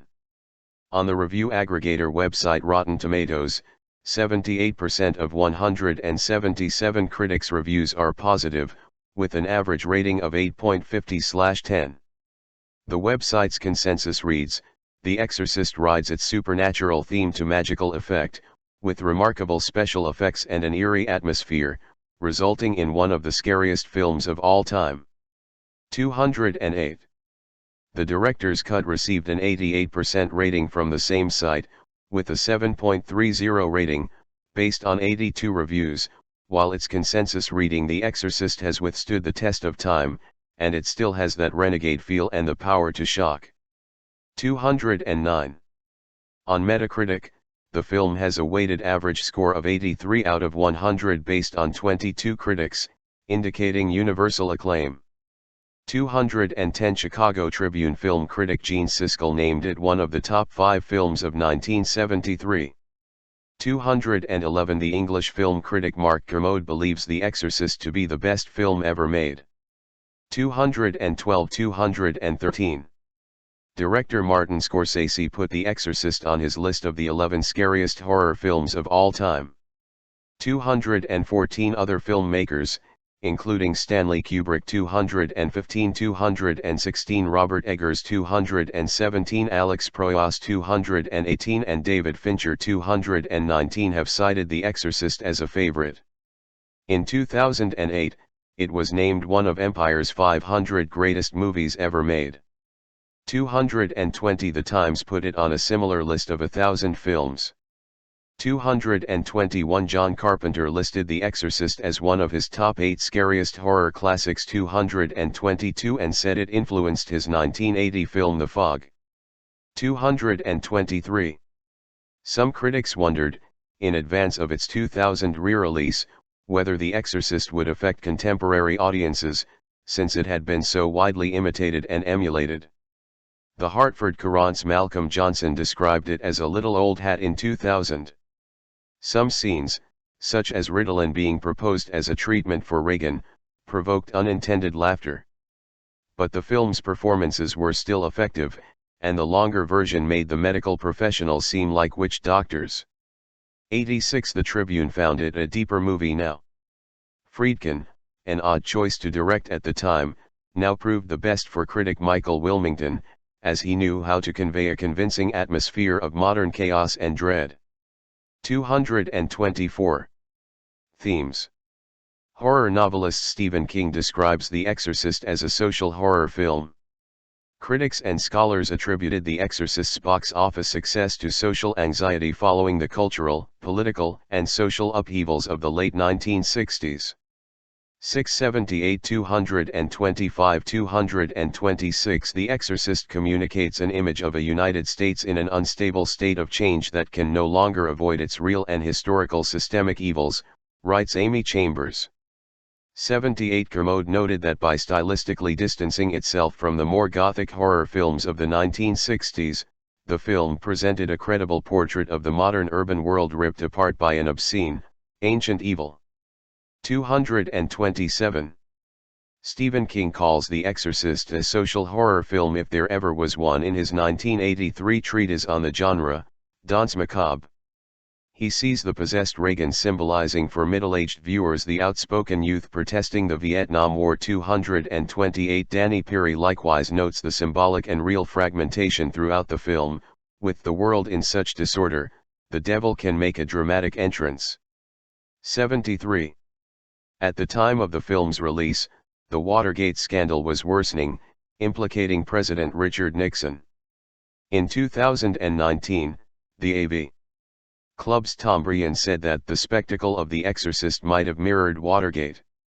229 In a Christian Century article, theologian Karl Raschke connected the psychodramas of the American soul resulting from the cynical mood of our age arising by default from the wreck of traditional religious as well as social values. 230. Brian reads the film itself as reactionary, built on reverence of tradition despite its surface transgressiveness. It almost sneers at the politics of the 60s, he writes, noting Chris dismissing her film's take on student protest as the Walt Disney version of the Ho Chi Minh story. In the only scene she is shown shooting, her character, a faculty member at the fictional college, counsels a group of protesters that change can only come from the system. 229. Feminism has figured in discussions of The Exorcist. At the time, the U.S. women's liberation movement had enjoyed some early gains in legislatures and courts. Commentators have seen the film's depiction of a single working mother and her uncontrollable daughter who are rescued by patriarchal authority as a reaction against feminism. 229-231 Former studio executive Peter Biskind, in Easy Riders and Raging Bulls, describes the film as a male nightmare of female puberty. Emergent female sexuality is equated with demonic possession. For the male authority figures in The Exorcist, whether priests or physicians, Regan must be restored to her innocence through abusive and violent means if necessary. 174 Many feminist critics, like Biskind, note the film's focus on the female body as the site of horror. When her body changes, Regan becomes someone else, someone sexual, whose desire is a dark visitor, writes Jude Ellison Doyle in Dead Blondes and Bad Mothers, monstrosity, patriarchy, and the fear of female power. To become a woman is to become the enemy of all that is pure or holy. 232. But Australian film studies professor Barbara Creed, in The Monstrous Feminine, which inaugurated psychoanalytic feminist film theory, counters the prevailing feminist take on The Exorcist by insisting that Pazuzu is female. 233 and thus the possession of Regan is itself a feminist act, exposing the inability of the male order to control the woman whose perversity is expressed through her rebellious body. 234 as she navigates an incestuous desire for her mother. 235 University of Toronto professor S. Trimble writes that the film tapped into white American fears of nightmare futures that could result from the women's liberation, gay liberation, and Black Power movements' challenge to the established 1970s social order.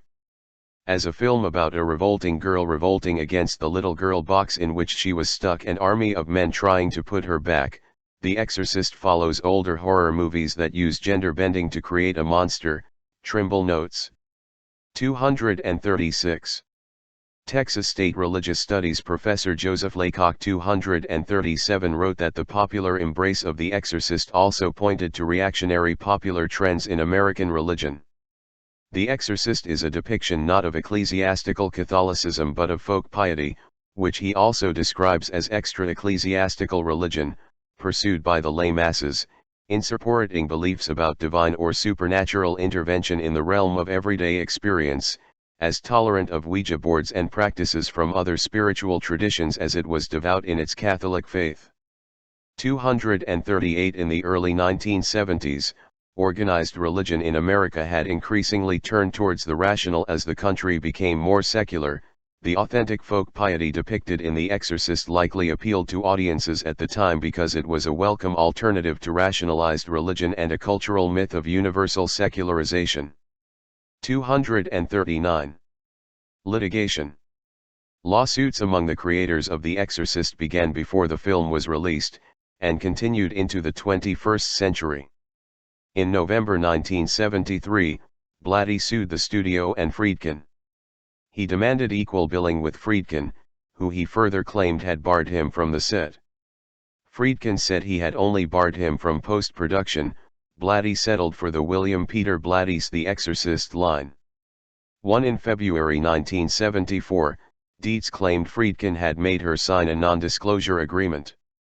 While Friedkin had, in earlier publicity for the film, denied any use of a double for Blair, by the end of the month Dietz was saying she neither claimed to have been the only double for the possession scenes nor talked about it to the media.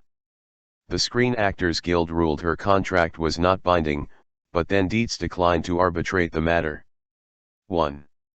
In 2001, following the release of the extended version, Blatty and Friedkin sued Warner Brothers, alleging that they had been cheated out of profits they would receive for helping promote the film.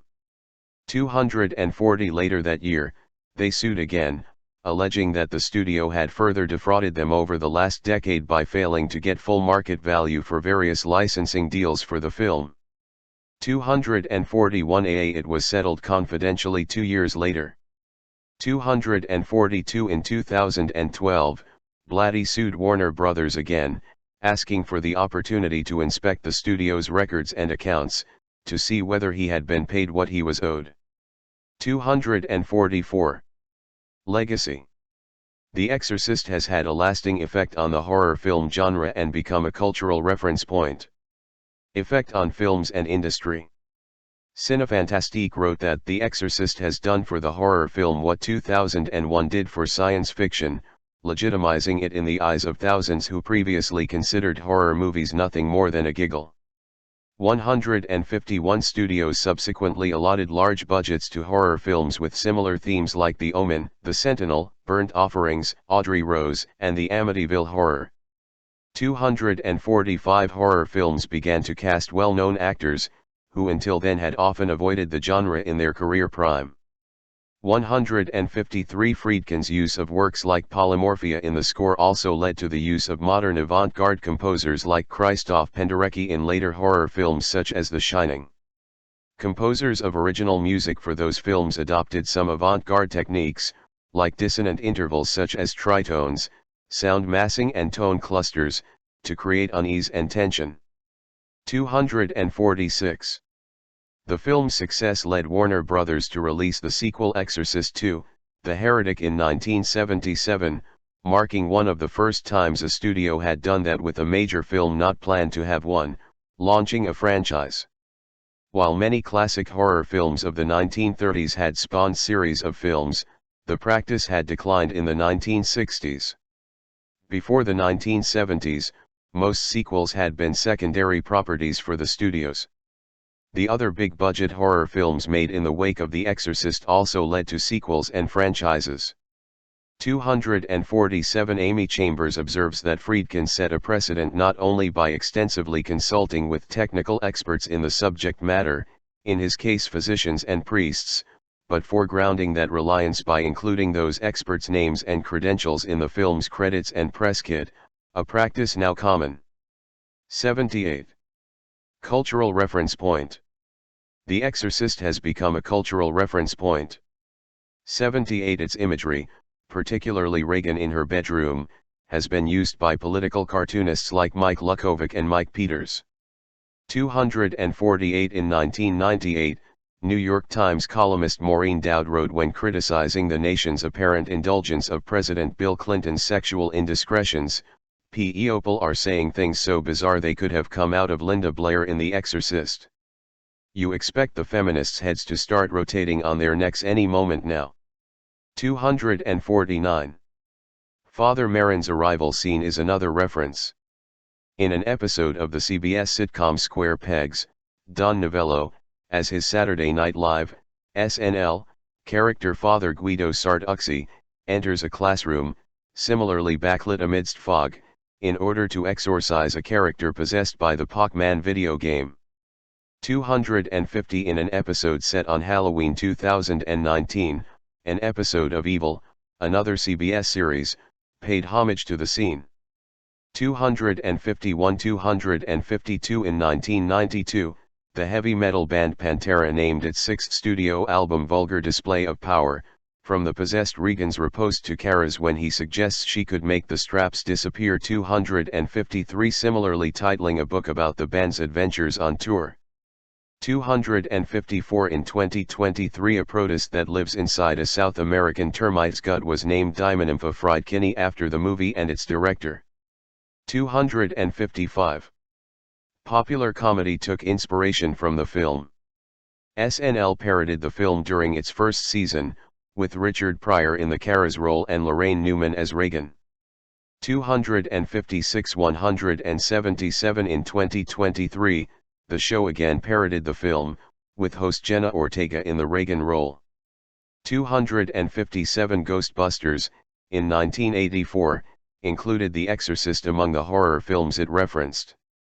258 In one scene, Sigourney Weaver's character, possessed by an evil spirit, begins to speak with a deep, husky voice and levitates above her bed as Bill Murray's character talks with her. 229-259 in 1990, Blair starred as a housewife needing exorcism in the parody Repossessed. 260. Religious wariness toward the film abated as it became a classic. The Exorcist exposed people around the world to the question of evil in a new and terrifying way, wrote Jesuit Jim McDermott in a 2019 issue of America. It is a film that takes on big questions and aspires to do much more than shock. 6. In the heavily Baptist American South, The Exorcist was seen as acceptable viewing amid denunciations of many other horror films that supposedly promoted the occult, because, as a writer in Slate recalls, it didn't encourage people to dabble in the dark arts, they warned people. More to the point, they acknowledged the existence of God, the influence of Satan, and the truth of the Bible. 261. British Baptist minister Peter Laws has credited the film with persuading him to abandon atheism and become a Christian, since it suggested that God might be the only truly effective answer to evil, that he might be real and the church might sometimes be filed under solution, not problem. 262.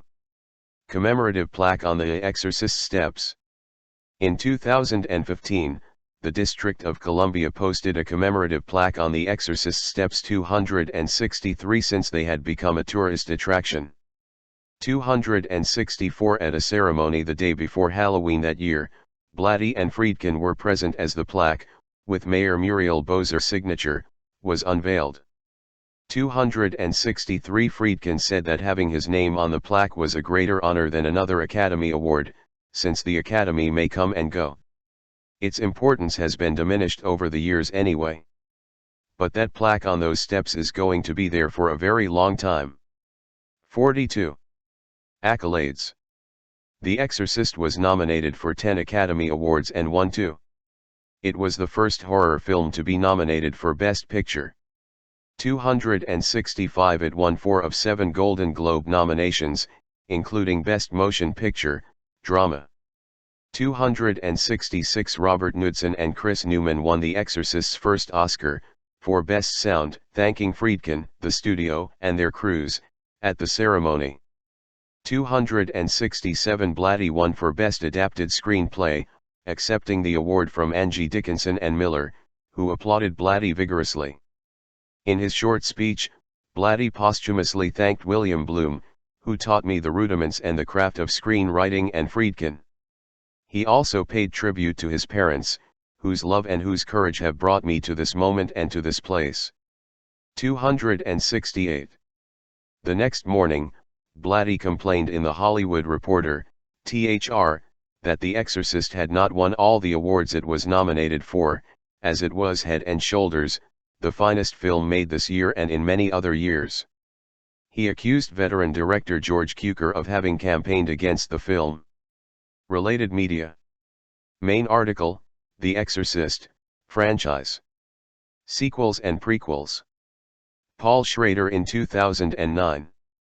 A year after The Exorcist's release, New York reported that a sequel was planned, with Friedkin producing and Blatty uninvolved. 276. Friedkin backed out, and only Blair and von Sydow returned. Ub Borman directed and Richard Burton played the lead. 38. The film suffered production problems, particular cast and crew health issues, and was beset by regular script rewrites and personnel changes. 278. Upon its release in 1977, Exorcist II, The Heretic had what was then Warner Brothers' largest opening day gross, but was less successful than the original. 279. Afterward, Blatty and Friedkin began planning a story and script for a sequel of their own. Blatty continued after Friedkin dropped out and developed the story into the novel Legion in 1983, after Hollywood showed little interest. He saw it as an exploration of the same themes within the same fictional universe by some of the original's minor characters. The media saw it as a sequel, and it sold well. 280. In 1990, Blatty adapted a more streamlined script from the novel for Morgan Creek Productions and 20th Century Fox, titled The Exorcist III. He also directed, with George C. Scott replacing the deceased Cobb as Kinderman. A.C. Morgan Creek and James G. Robinson, producer of Exorcist III, had commissioned a prequel story about a young father Marin's first confrontation with Pazuzu. It was produced in 2002, with Paul Schrader directing and Stellan Skarsgård in the lead.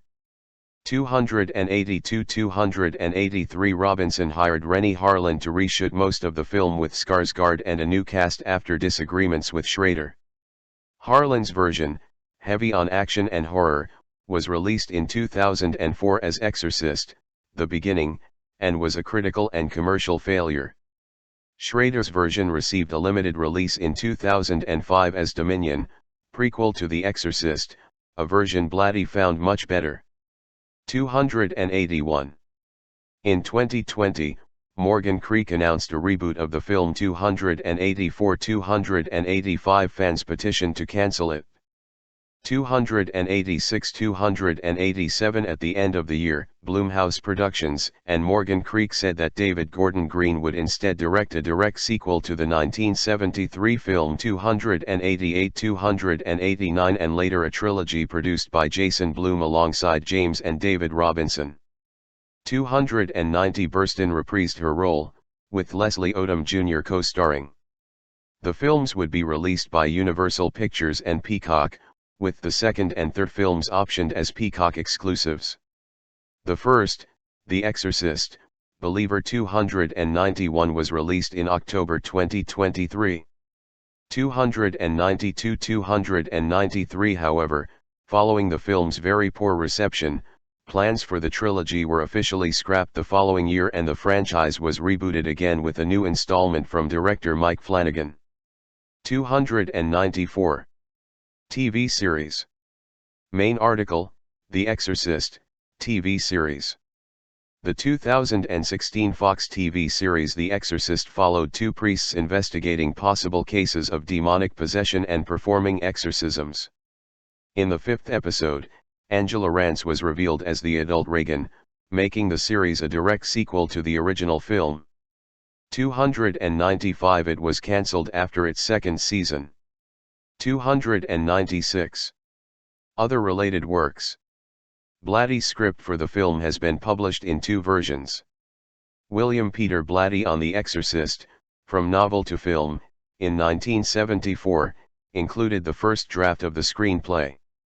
297 In 1998, the script was anthologized in The Exorcist/Legion, two classic screenplays 298 and again as a standalone text in 2000. Hello dear friends. Movie review in The Exorcist. The Exorcist is a 1973 American supernatural horror film directed by William Friedkin from a screenplay by William Peter Blatty, based on his 1971 novel. The film stars Ellen Burstyn, Max von Sydow, Jason Miller, and Linda Blair, and follows the demonic possession of a young girl and the attempt to rescue her through an exorcism by two Catholic priests. Blatty, who also produced, and Friedkin, his choice as director, had difficulty casting the film. Their choice of relative unknowns Burstyn, Blair, and Miller, instead of major stars, drew opposition from executives at Warner Brothers.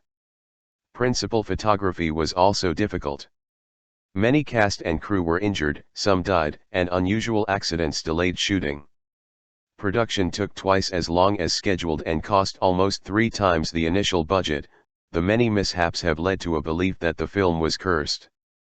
The Exorcist was released in 25 theaters in the United States on December 26, 1973. Reviews were mixed, but audiences waited in long lines during cold weather. The sold-out shows were even more profitable for Warner Brothers, who had booked it into those theaters under 4-wall distribution rental agreements, the first time a major studio had done that. Some viewers suffered adverse physical reactions, fainting or vomiting to shocking scenes such as a realistic cerebral angiography. Many children were allowed to see it, leading to charges that the Motion Picture Association of America, MPAA, had accommodated the studio by giving the film an R rating instead of an X rating to ensure the troubled production its commercial success. Several cities attempted to ban it outright or prevent children from attending. At the end of its original theatrical run, the film grossed $193 million, and has a lifetime gross of $441 million with subsequent re-releases. The cultural conversation around the film helped it become the first horror film to be nominated for the Academy Award for Best Picture, as well as 9 others. Blatty won Best Adapted Screenplay, while the sound engineers took Best Sound. It has had several sequels and was the highest-grossing R-rated horror film, unadjusted for inflation, until 2017's It. The Exorcist significantly influenced pop culture. 3-4 and several publications regard it as one of the greatest films ever made. In 2010, the Library of Congress selected the film for preservation in the United States National Film Registry as being culturally, historically, or aesthetically significant. 5. Plot. In northern Iraq, priest Lancaster Marin takes part in an archaeological dig in the ancient ruins of Hatra. During the dig, he finds a stone talisman of a winged being that evokes a concerned look on his face.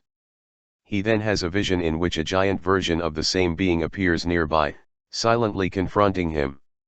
In Georgetown, Washington, D.C., actress Chris MacNeil is starring in a film directed by her friend Burke Dennings. MacNeil, along with her 12-year-old daughter Regan, rents a luxurious house with hired help. Meanwhile, Father Damien Carras, a psychiatrist who counsels Georgetown University priests, visits his ailing mother in New York City. He later confides to a colleague that he is having a crisis of faith. Chris hosts a party with Carras's friend, Father Dyer, who explains Carras's role as counselor and notes his mother's recent death.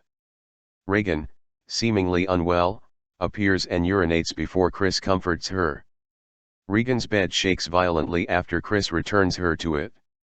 Later, Dyer consoles Carras, guilty at not having been with his mother when she died. Regan's personality becomes violent. Medical tests find no physical cause. During a house call, Regan exhibits abnormal strength. One night, Chris finds the house empty except for a sleeping Regan. Dennings is found dead at the bottom of a set of public stairs that begin beneath Regan's window. Detective William Kinderman questions Carras, confiding that Dennings's head was turned backward. Regan's body becomes covered with sores. Kinderman tells Chris that the only plausible explanation for Dennings's death is that he was pushed from Regan's window. As Kinderman leaves, Regan has another violent fit, stabbing her vagina with a crucifix and turning her head backward. She is confined to her bedroom. Now convinced that her daughter is possessed, Chris seeks out Carras, who visits Regan. The possessed Regan claims to be the devil, and vomits into Carras's face while speaking in tongues. The demon says it will remain in Regan until she is dead. At night, Chris's assistant calls Carras to the house. He concludes that an exorcism is warranted. His superior grants permission on the condition that an experienced priest lead the ritual. Marin, having performed an exorcism before, is summoned. Marin arrives at the house. As the two priests read from the Roman ritual, the demon curses them. The priests rest and Marin, shaking, takes nitroglycerin. Carras enters the bedroom where the demon appears as his mother, perturbing Carras despite his denials. Marin excuses Carras and continues the exorcism by himself. Carras assures Chris that Regan will not die and re-enters the room, finding Marin dead from a heart attack while Regan watches and laughs. Carras beats the possessed Regan in a fit of rage and demands that the demon take him instead. The demon rips the medallion of Saint Joseph from Carras's neck and possesses him, freeing Regan in the process. Carras jumps out the window, tumbling down the stone stairs outside. Chris and Kinderman enter the room. Chris embraces the healed Regan, and Kinderman surveys the scene. Outside, Dyer administers the dying Carras' last rites. The MacNeils prepare to leave, and Father Dyer says goodbye. Despite having no memory of her ordeal, Regan, moved by the sight of Dyer's clerical collar, kisses him on the cheek. As the MacNeils leave, Chris gives Dyer the medallion found in Regan's room. Dyer briefly examines the steps where Karas died before walking away. Cast: Ellen Burstyn as Chris McNeil, Max von Sydow as Father Lancaster Marin, Jason Miller as Father/Dr. Damien Karas, S.J. Lee J. Cobb as Lieutenant William F. Kinderman, Kitty Wynn as Sharon Spencer, Jack McGowron as Burke Dennings, Linda Blair as Reagan McNeil, Father William O'Malley as Father Joseph Dyer, Barton Heyman as Dr. Samuel Klein, Peter Masterson as Dr. Berenger, Rudolf Schundler as Carl, Gina Petrushka as Willie Engstrom, Robert Simons as Dr. Taney, Arthur Storch as the psychiatrist, Father Thomas Birmingham as Father Tom Conavan, President of Georgetown University, Vasiliki Maliaros as Mrs. Karas, Damien's mother, Titas Vandes as John, Damien's uncle, John Mahone as Language Lab Director, Wallace Rooney as Bishop Michael, Ron Faber as Chuck and the voice of Pazuzu, Donna Mitchell as Mary Jo Perrin, Dick Cullinan as Captain Billy Cutshaw, Roy Cooper as Jesuit Dean, Robert Geringer as Senator at Party, Mercedes McCambridge as the voice of Pazuzu, William Peter Blatty as From, uncredited, Paul Battison as radiologist's assistant, uncredited, Eleanor Blair as nurse, uncredited, Barton Lane as angiography doctor, uncredited, Eileen Dietz as the face of Pazuzu, uncredited, Ann Miles as Spiderwalk, uncredited. Production. Development. See also, Exorcism of Roland Doe. Aspects of Blatty's novel were inspired by the 1949 exorcism performed by Jesuit priest William S. Bowdern. It sold poorly until Blatty captivated the Dick Cavett Show's audience with a discussion of whether the devil existed. Soon afterwards the novel topped the New York Times bestseller list. 7. Despite Blatty's previous screenwriting experience on Blake Edwards films, studios had been uninterested in adapting The Exorcist before publication. 7. Lou Grade made a modest offer for the rights that Blatty said later he would have accepted due to his difficult financial circumstances, but for his requirement that he produce. 8. Shirley MacLaine, a friend of Blatty's 9A, had been interested, but wanted someone other than Blatty to produce. 6. A later agreement to co-produce with Paul Monash, producer of Butch Cassidy and the Sundance Kid 11, collapsed over script differences and Blatty's discovery that Monash was trying to wrest control of the film. 12. Writing. Blatty's screenplay follows the plot of his novel closely, but narrows the story's focus.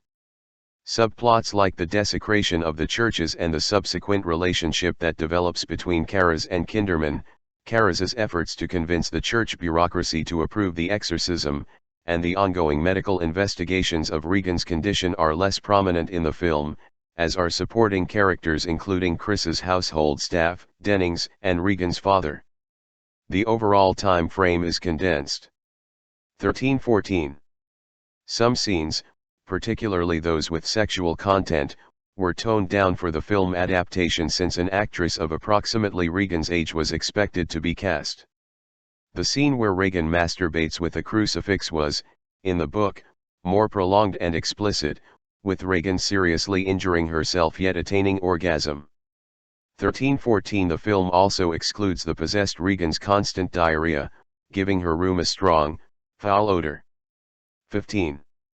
Blatty also made the screenplay unambiguous about Regan's condition. In his novel, every symptom and behavior she exhibits that might indicate possession is counterbalanced with a reference to an actual case where the same phenomena were found to have natural, scientific causes.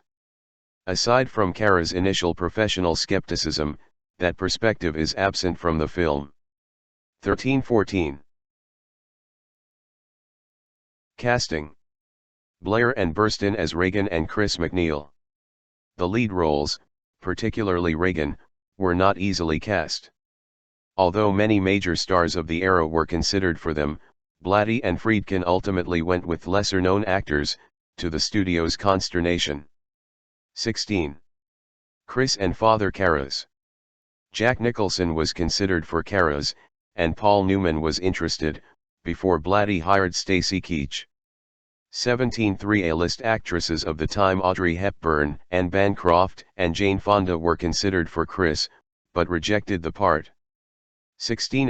Friedkin also rejected Blatty's friend Shirley MacLaine since she had starred in The Possession of Joel Delaney, a similar film. 16. After meeting Carol Burnett, Friedkin believed she had the range beyond her comic television persona. Blatty agreed, but the studio turned her down. 19. Ellen Burstyn received the part after she told Friedkin she was destined to play Chris, discussing the Catholic upbringing she had later rejected. Studio head Ted Ashley vigorously opposed casting her, but relented after no other alternatives emerged. 1620. Friedkin had first spoken to stage actor and playwright Jason Miller after a performance of his play that championship season, and given him a copy of the novel. Miller had received a Catholic education and studied to be a Jesuit priest for 3 years at Catholic University of America until experiencing a spiritual crisis similar to Kara's. Upon reading the novel, he told Friedkin, "Kara's is me." Friedkin responded that Keach had already been signed, but granted his request for a screen test. During the test, Miller and Burstyn performed the scene where Chris informs Kara's that she suspects Reagan might be possessed. He then filmed Burstyn interviewing Miller about his life and asked him to recite Mass as if for the first time. After viewing the footage the next morning, Friedkin realized that Miller's dark good looks, haunted eyes, quiet intensity, and low, compassionate voice were exactly what the part needed. The studio then bought out Keach's contract. 16. Reagan. Directors considered for The Exorcist doubted a young actress could carry the film. 21. Mike Nichols had turned it down for that reason, but would later regret it. 1622. The first actresses